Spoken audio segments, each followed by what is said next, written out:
Hello students, Namaste students, welcome back to Sonakshi classes and this is Meenakshi Manhas, your mathematics teacher. So हमने पिछली video में पढ़ा था union of sets के बारे में. हम बेसिकली ऑपरेशंस पढ़ रहे थे सेट पे, तो हमने ऑपरेशन यूनियन पढ़ लिया था. अब हमारे दो ऑपरेशंस और बाकी हैं, that is your operation intersection and your operation of difference. ठीक है, सो अब हम पढ़ेंगे इंटरसेक्शन, हमारे दूसरे ऑपरेशन के बारे में, that is intersection of sets. ठीक है, देखो इंटरसेक्शन ऑफ सेट्स का क्या मतलब हुआ.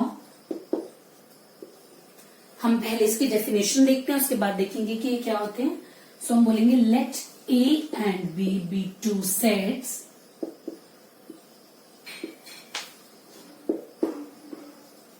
let A and B be two set, then intersection of A and B, then intersection of A and B is a set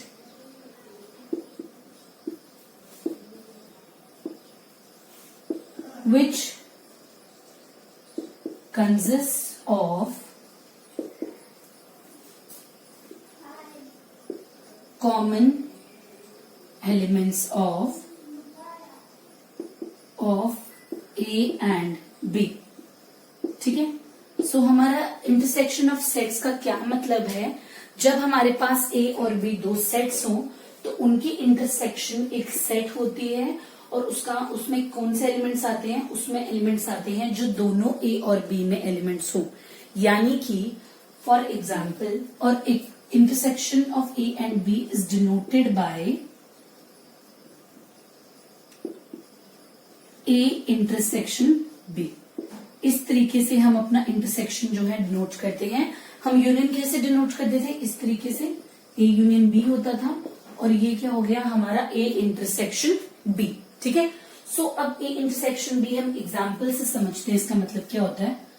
मैं एक सेट ले लेती हूँ A 1 2 3. ठीक है, एक सेट ले लेती हूँ B 4 5 1. एक सेट ले लेती हूँ 4 5. ठीक है, सो अब मुझे निकालना है A इंटरसेक्शन B. यानी कि A इंटरसेक्शन B क्या हो गया, इनमें कौन से कॉमन एलिमेंट है. देखो यहाँ पर 1 2 3 है, यहाँ पे 4 5 1 है, यहाँ पे कॉमन क्या है 1. तो यहाँ पर क्या एलिमेंट आ गया 1. और अगर मुझे कोई बोले B इंटरसेक्शन C करना है तो B इंटरसेक्शन C में क्या आ जाएंगे आपके 4 एंड 5.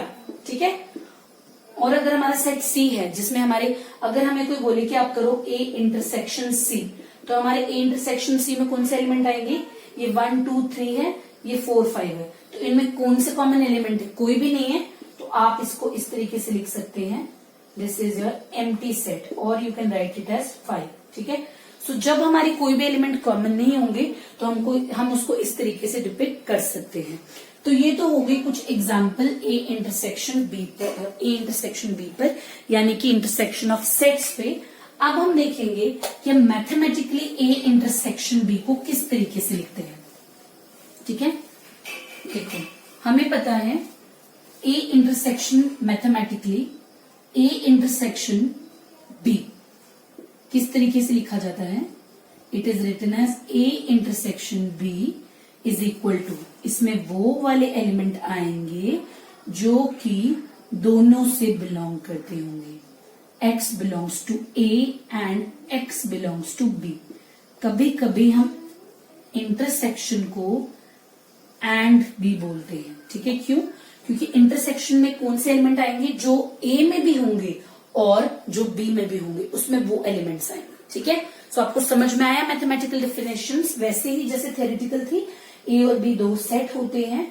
A इंटरसेक्शन B ऐसा सेट है जिसमें कॉमन एलिमेंट्स आएंगे A और B के. वही बात मैंने मैथमेटिकल तरीके से लिखी. A एंड B में वो वाले एलिमेंट्स होंगे जो दोनों A से भी बिलोंग करते होंगे और B से भी बिलोंग करते होंगे. अब मैं इसको with the help of Venn diagram समझाऊं तो मैं कैसे समझाऊंगी. फॉर एग्जाम्पल, ये मेरा यूनिवर्सल सेट आ गया. मैंने आपको पिछली वीडियो में बताया था कि वेन डायग्राम क्या होती है और हम अपने यूनिवर्सल सेट को किससे डिनोट कैसे रिप्रेजेंट करते हैं, रेक्टेंगल से. और हमारे ये जो दो सेट्स है A और B. ठीक है, सो ये एलिमेंट्स जो दोनों में आएंगे उसको हम क्या बोलते हैं, ए इंटरसेक्शन बी, यानी कि कौन से वाले एलिमेंट्स हो गए हमारे LOC वाले एलिमेंट्स, जो जिनको भाई दोनों चीजें पसंद है, जो LOC पे रहते हैं, जो इधर के भी हैं और उधर के भी हैं, वो हमारे क्या हो जाएंगे, इंटरसेक्शन में आएंगे। ठीक है, सो ये हमारी वेन डायग्राम है विच represents the intersection of A and B। अब ये तो हमारी डायग्राम हो गई जब भाई A और B में कॉमन एलिमेंट हो, लेकिन जब A और B उस तरीके से हो कि उनमें कोई भी कॉमन एलिमेंट ना हो, यानी कि उनकी इंटरसेक्शन में कुछ भी ना हो, तो उसको हम किस तरीके से रिप्रेजेंट करेंगे। So let me draw it here. तो वो कैसे हो जाएगा, A इंटरसेक्शन B।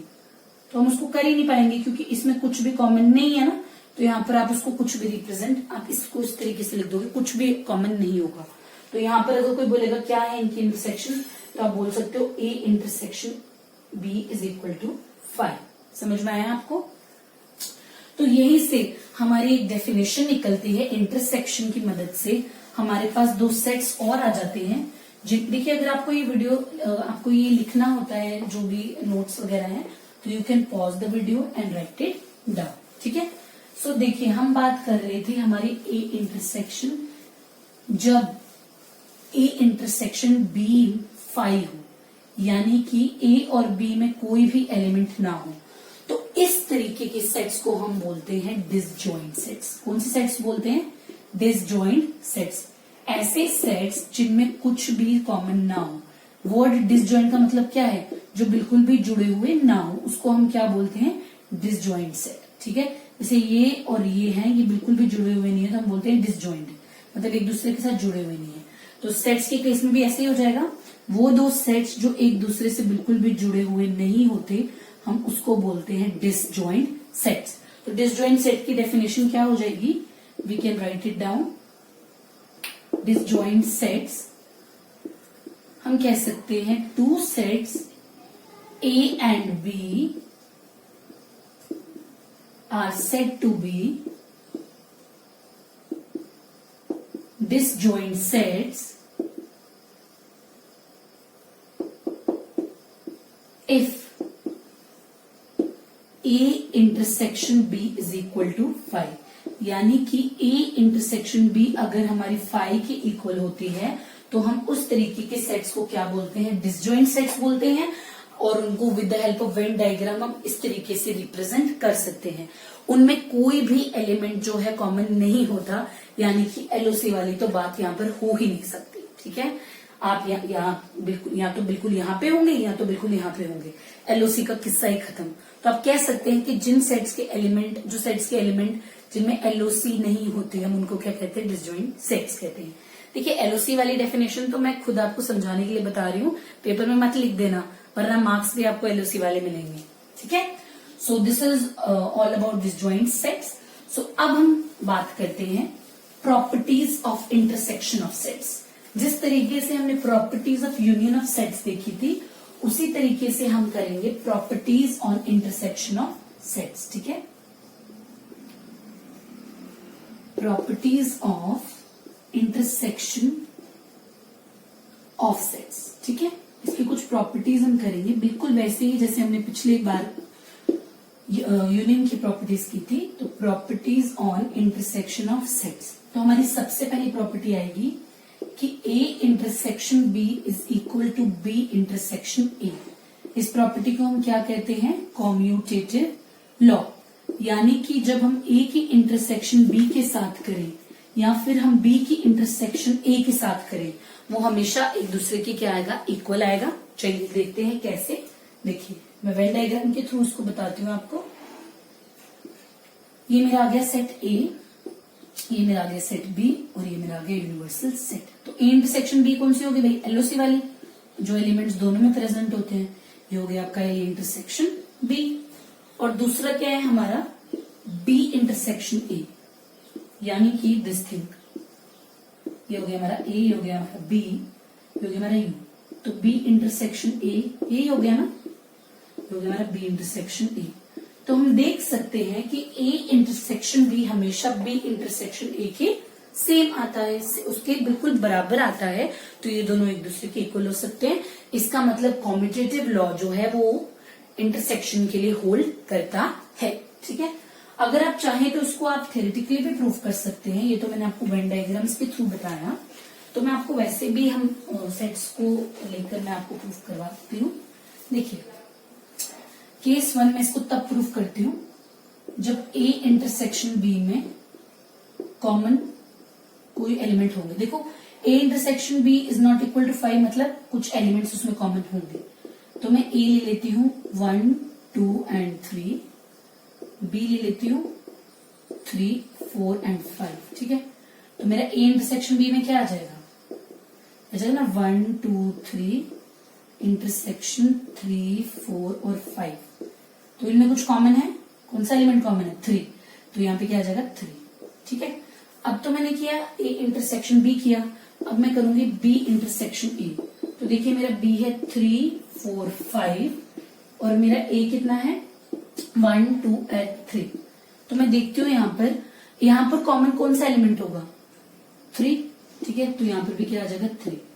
तो यहां से मैं बोल सकती हूँ कि मेरी ए इंटरसेक्शन बी जो है वो बी इंटरसेक्शन ए के क्या है, इक्वल है। ये तो मैंने केस 1 किया जब मेरे इनके इंटरसेक्शन में कोई भी एलिमेंट कॉमन नहीं था, यानी कि आपकी वही वाली डायग्राम आ जाएगी, ये वाली जो भी मैंने आपको समझाई कि ए बी कॉमन। ठीक है, तो ए इंटरसेक्शन बी हमेशा बी इंटरसेक्शन ए के इक्वल होता है।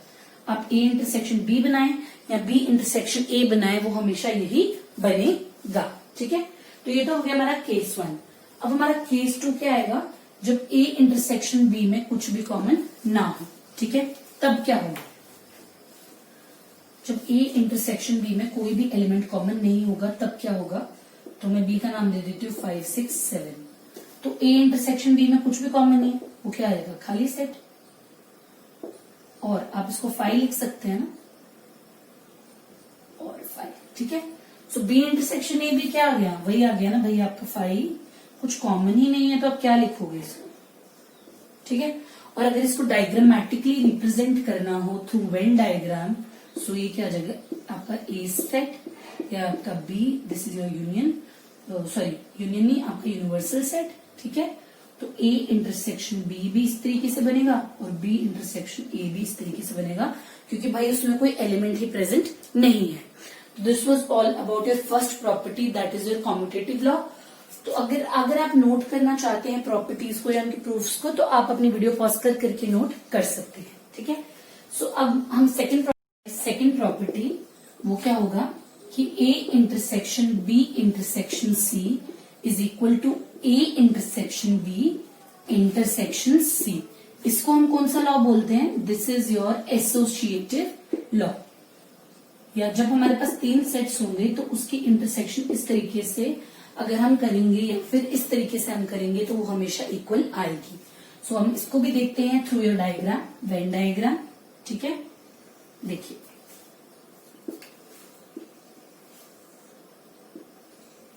ये आपके आ गया यू। देखो ए सेट ले लो, बी सेट ले लो एंड सी सेट ले लो। ठीक है,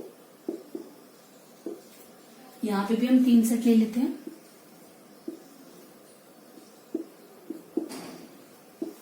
देखो पहले है कि ए की इंटरसेक्शन करनी है किसके साथ, बी इंटरसेक्शन सी के साथ। तो बी इंटरसेक्शन सी में कौन सा एलिमेंट आ गया, ये वाला। ठीक है, बी इंटरसेक्शन में कौन सा एलिमेंट आ गया, जो बी में भी हो और जो सी में भी हो, वो कौन सा हो गया, ये वाला। अब मुझे कौन सी इसकी इंटरसेक्शन मुझे करनी है ए के साथ, यानी अब मुझे बी इंटरसेक्शन सी की इंटरसेक्शन करनी है ए के साथ। तो आप देखिए कोई ऐसा कॉमन पार्ट लेना है जो ए में भी हो। तो अब ए में कौन सा कॉमन पार्ट है, सिर्फ ये वाला ना, सिर्फ दिस थिंग, ये वाली चीज आएगी। इसको मैं तो रब कर देती हूँ, तो इसका मतलब मेरा A intersection B intersection C क्या हो गया, ये वाला पार्ट बीच वाला पार्ट जो मैं शेड कर रही हूँ, ये मेरा क्या आ जाएगा, A intersection B intersection C. ठीक है, सो ये तो मेरा हो गया लेफ्ट हैंड साइड। अब मैं राइट हैंड साइड की तरफ चलती हूँ। राइट हैंड साइड में क्या है, A intersection B intersection C. ठीक है, सो यहां पर देखो पहले मैं क्या करूंगी, ए की इंटरसेक्शन करूंगी बी के साथ। तो आप करिए ए की इंटरसेक्शन बी के साथ, तो ये वाला पार्ट आ जाएगा जो ए इंटरसेक्शन बी दोनों में क्या है, कॉमन है। ठीक है, दूसरा पार्ट क्या है, अब मैं ए इंटरसेक्शन बी की इंटरसेक्शन करूंगी सी के साथ। अब मुझे सिर्फ वही पार्ट लेना है जो सी में भी हो। तो सी में कौन सा पार्ट आएगा इसका, ये वाला पार्ट, बीच वाला पार्ट। तो इस चीज को भी मैं क्या कर दूंगी, रब कर दूंगी। तो यहाँ पर भी मुझे कौन सा पार्ट मिल जाएगा, ये वाला पार्ट। तो आप देख सकते हैं कि दोनों में जो है मेरी ये दोनों चीजें क्या आई हैं, सेम आई हैं।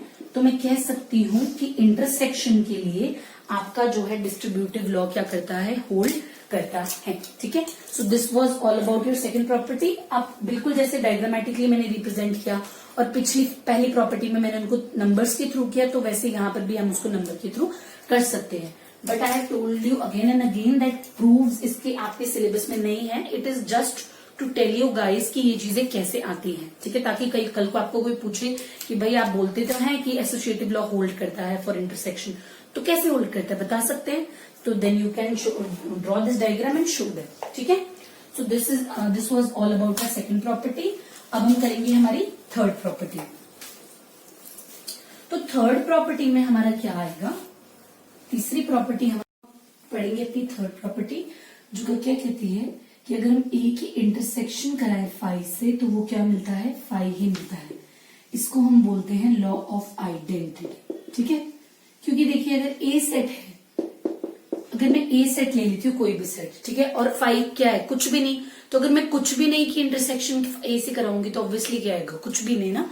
सो this is known as your law of identity. ठीक है, उसके बाद आपका फोर्थ है which is your A intersection U is equal to A, यानी कि अगर आप ए की इंटरसेक्शन कराएं यू से, वो क्या आ जाता है, वो क्या आ जाता है, वो आ जाता है आपका ए। कैसे आता है देख सकते हैं वेन डायग्राम के थ्रू। देखिए ये क्या है हमारा, दिस इज आर यू, ये है हमारा ए। ठीक है, अब ये ए है, ठीक है, और ए की इंटरसेक्शन करा रहे हैं यू से, तो यू का कॉमन और ए का कॉमन पार्ट क्या आ जाएगा, ए ही आ जाएगा ना। So we can say that A intersection U is equal to U, and this is known as your law of identity. ठीक है, ये तो हो गया हमारा लॉ ऑफ आइडेंटिटी। अब देखो इन दोनों में से हम क्या देख सकते हैं, जैसे देखो ए हमारा एक बड़ा सेट था और 5 से छोटा था, तो आंसर क्या आ गया, 5 आ गया। यहाँ पर भी ए जो हमारा था ये हमारा छोटा सेट था और यू जो था बड़ा था, लेकिन इन दोनों की इंटरसेक्शन क्या आ गई, ए आ गई। तो हमने एक बात देखी कि अगर हमारे पास दो सेट्स हो A and B, if A and B are two sets, अगर हमारे पास दो सेट्स हो A and B such that A is a subset of B, then A intersection B is equal to A. यानी कि क्या, अगर हमारे पास दो सेट्स हो ए और बी, और ए जो है वो बी का सबसेट हो, यानी ए बी के अंदर पूरे सारे एलिमेंट्स ए के बी में प्रेजेंट हो, तब उनकी इंटरसेक्शन क्या आती है, उनकी इंटरसेक्शन आती है A. So let us see this with the help of a Venn diagram. चलिए, तो ये हो गया आपका u, दिस इज योर, क्योंकि आपका b है और आपका एक जो है सबसेट है b का, तो आपको पता है सबसेट अगर वेन डायग्राम के थ्रू हम कैसे शो करते हैं। सो नाउ अब इंटरसेक्शन करो a और b की, ये हो गया a और b की इंटरसेक्शन, तो इसका मतलब a और b की इंटरसेक्शन किसके बराबर आ गई, a के बराबर आ गई। So we have proved this property with the help of the Venn diagram. समझ में आया आपको, अगर कोई बड़ा सेट और छोटे सेट और वो सेट जो है दूसरे का सबसेट हो, तो उन दोनों की इंटरसेक्शन किसके बराबर आएगी, वो आएगी छोटे सेट के बराबर। तो चलिए अब हम चलते हैं हमारी नेक्स्ट प्रॉपर्टी की तरफ।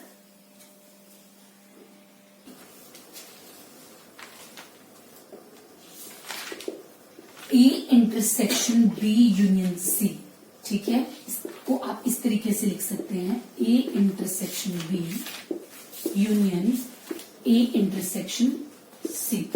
यानी कि इस प्रॉपर्टी को आप क्या कह सकती हैं, that is intersection is distributive over union.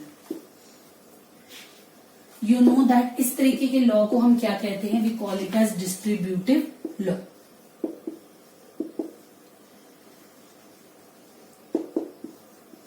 ठीक है, इसको हम क्या कहते हैं, इसको हम कहते हैं डिस्ट्रीब्यूटिव लॉ।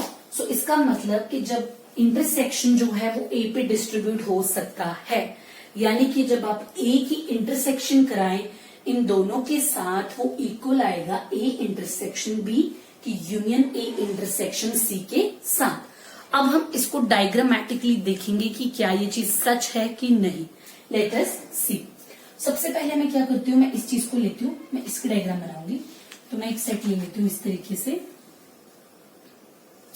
एक वेन डायग्राम ले लेती हूँ, इसको यू ले लेती हूँ और 3 सेट्स ले लेती हूँ इस तरीके से, ए बी और सी। ठीक है, पहले मुझे क्या करना है, मुझे बी यूनियन सी देखना है क्या है। तो देखो बी यूनियन सी क्या हो जाएगा, ये सारा ये आपका क्या आ जाएगा, बी यूनियन सी। अब ए की इंटरसेक्शन बी यूनियन सी के साथ, यानी ए का वो पार्ट जो बी यूनियन सी के पार्ट में भी आता है वो कौन सा होगा। देखो ये बी यूनियन सी है ना, ये भी बी यूनियन सी है, तो ए यहां पर भी है और ए यहां पर भी है। इसका मतलब मुझे ये वाली चीज को क्या करना पड़ेगा, रब करना पड़ेगा जो ए में नहीं है, क्योंकि मैं ए की इंटरसेक्शन करा रही हूं बी यूनियन सी के साथ। ध्यान से देखिए, आप भी इसको खुद ट्राई कीजिएगा और आपको बहुत मजा आएगा। जब आप इसको ट्राई खुद करेंगे ना तो आपको इंटरेस्टिंग लगेगी ये चीजें बहुत। देखो तो क्या आ गया, बी और सी यूनियन मैंने पहले बनाई और फिर मैंने उनको इंटरसेक्ट कराया ए के साथ, तो मैंने देखा उनका हिस्सा ए में कौन सा था, ये वाला था। तो ये वाला मेरा क्या बन जाएगा, ये मेरा बन जाएगा A intersection B union C. ठीक है, ये तो हो गया मेरा लेफ्ट हैंड साइड। अब मुझे देखनी है हमारी राइट हैंड साइड। तो पहले मैं देखती हूँ कैसे, ये बन जाएगा मेरा यूनिवर्सल सेट और मेरे 3 सेट हैं ए बी और सी। ठीक है, ए बी एंड सी। तो पहले मुझे देखना है ए इंटरसेक्शन बी। तो देखो ए इंटरसेक्शन बी में क्या कॉमन आएगा, ये पूरा पार्ट किसमें आएगा, ए इंटरसेक्शन बी, ये वाला। ठीक है, उसके बाद ए इंटरसेक्शन सी, और ए इंटरसेक्शन सी में क्या आएगा, ये चीज आएगी ना भाई मेरी ए इंटरसेक्शन सी में। तो यही तो बन गया मेरा। और जब मैं इन दोनों का यूनियन करूंगी, इसका और इसका यूनियन करूंगी, मतलब ये वाले दोनों पार्टों को मिलाऊंगी, तो मेरे पास क्या आ जाएगा, यही चीज आ जाएगी ना, यही चीज तो बन गई। So A intersection B union A intersection C. यहां से with the help of the 2 Venn diagrams which I have drawn on the black board, जो मैंने डायग्राम 2 ब्लैक बोर्ड पे बनाई, यहां से मुझे ये पता चला कि जो मेरा इंटरसेक्शन है वो डिस्ट्रीब्यूटिव है यूनियन पे। समझ में आया आप सबको। तो ये हो गई हमारी properties on intersection of sets. So now we will study about our third property और our third operation, sorry it's a third operation which is your operation difference. तो हम देखते हैं कि ऑपरेशन डिफरेंस क्या कहता है। अगर आप इसको नोट करना चाहते हैं, ड्रॉ करना चाहते हैं, तो you can just pause the video and note it down. ठीक है, सो अब हम चलते हैं हमारी थर्ड प्रॉपर्टी की तरफ, जो कि बहुत इंपॉर्टेंट, हमारा थर्ड ऑपरेशन जो कि बहुत इंपॉर्टेंट है। और हमारा थर्ड ऑपरेशन का नाम क्या है, ऑपरेशन डिफरेंस, यानी कि थर्ड है हमारा डिफरेंस ऑफ सेट्स। ठीक है, तो देखिए बिल्कुल कुछ भी हमने देखा कि यूनियन और इंटरसेक्शन बिल्कुल भी मुश्किल नहीं था, बहुत आसान था। बस आपको ध्यान रखना है कि उन दोनों में क्या फर्क है और अच्छे से उसको एक बार देख लेना है। ठीक है, अब हम बात करते हैं डिफरेंस ऑफ सेट्स के बारे में। तो इसकी डेफिनेशन लिख लेते हैं पहले। Let A and B 2 sets,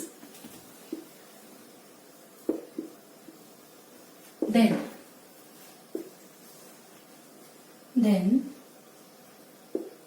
difference of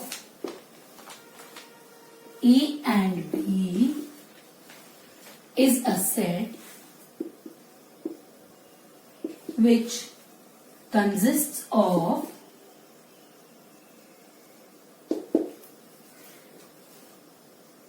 all elements of A,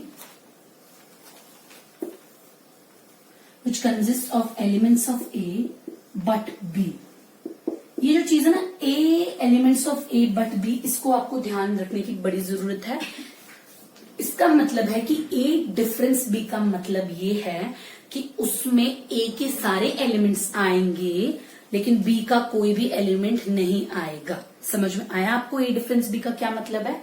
सो देखिए इसको किस तरीके से डिनोट करते हैं। It is denoted by A this thing A minus B। ठीक है, तो इसको मैं कैसे ले लेती हूँ, मैं एक सेट ले लेती हूँ A 1 2 3 4। एग्जाम्पल से हम समझने की कोशिश करते हैं। ठीक है, और B ले लेती हूँ मैं 3 4 और 5। तो ए माइनस बी का मतलब हो जाएगा वो वाले एलिमेंट्स जो ए में होंगे लेकिन बी में नहीं होंगे। जैसे देखिए 1 2 3 4, लेकिन 3 और 4 बी में भी है, तो ये दोनों एलिमेंट्स यहाँ पर नहीं लिख सकते हम। ए माइनस बी आ जाएगा 1 और 2। समझ में आया आपको ए माइनस बी का क्या मतलब है? तो अगर मैं इसको वेन डायग्राम के थ्रू रिप्रेजेंट करूं तो मैं इसको कैसे बनाऊंगी? ये हो गया हमारा यूनिवर्सल सेट, ये हो गया हमारा ए, ये हो गया हमारा ए एंड दिस इज हमारा बी। ठीक है, सो ए माइनस बी मतलब वो वाले एलिमेंट्स जो बी में ना हो। तो ए की वो वाले एलिमेंट्स हैं जो बी में नहीं है। ठीक है, जो बी में था वो ए माइनस बी में नहीं आएगा। सो ये है डायग्रामेटिक रिप्रेजेंटेशन ऑफ डिफरेंस, यानी कि कैसे आप डिफरेंस को with the help of Venn diagram बना सकते हैं, वो ये है। ठीक है, सो आपको डिफरेंस समझ में आया। अब हम देखते हैं कि हम डिफरेंस को मैथमेटिकली कैसे लिखते हैं। ठीक है, सो आई एम रबिंग इट। सो हम देखते हैं कि हम डिफरेंस को इस तरीके से बताते हैं। हम डिफरेंस को किस तरीके से डिनोट करते हैं? ए माइनस बी। सो मैथमेटिकली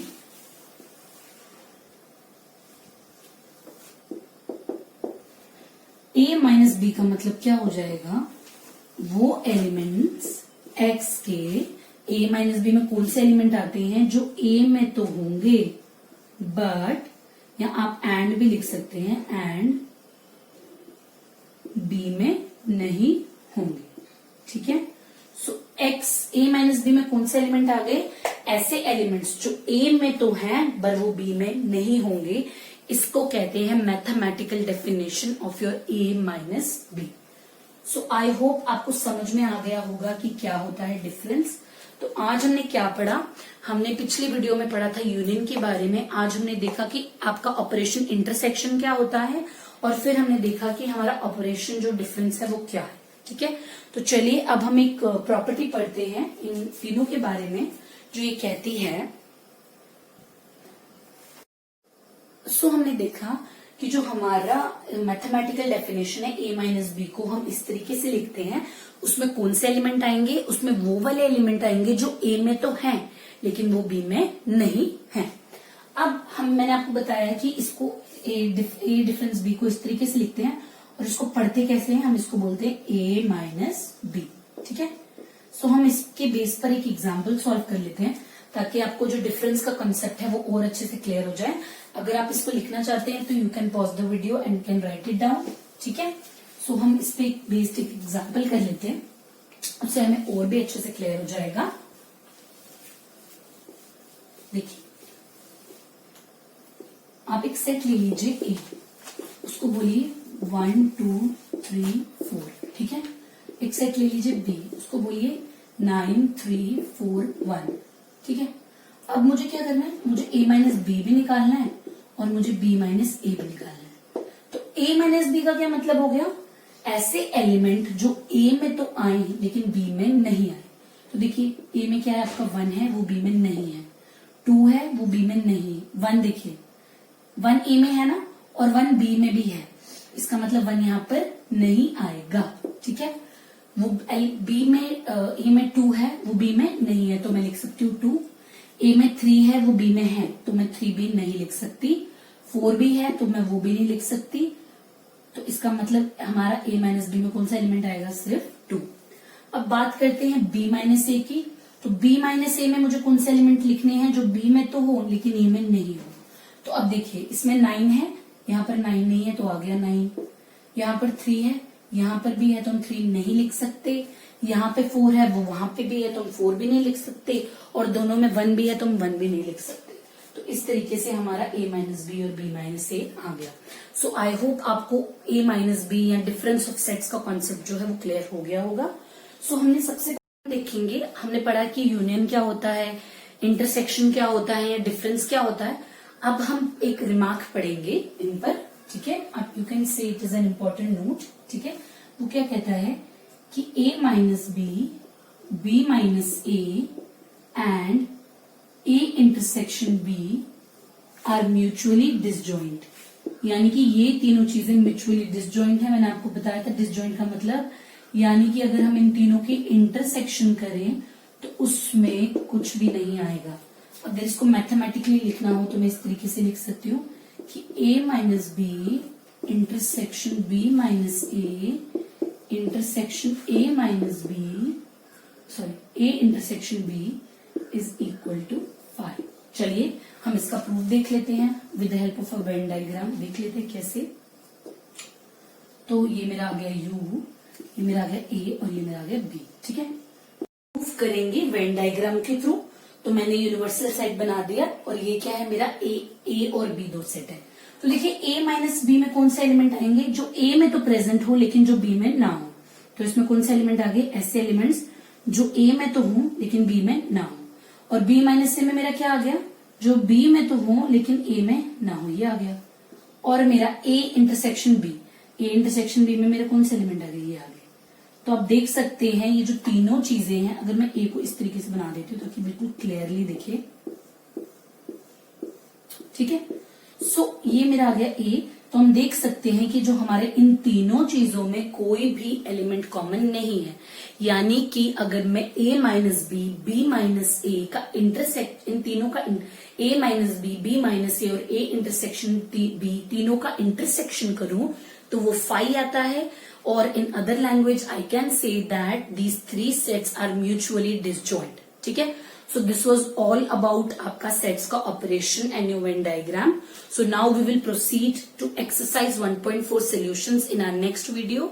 और before signing off I would like to say, अगर आपको ये वीडियो पसंद आई है तो प्लीज इसे ज्यादा से ज्यादा लाइक करें, शेयर करें एंड सब्सक्राइब करें। Thank you.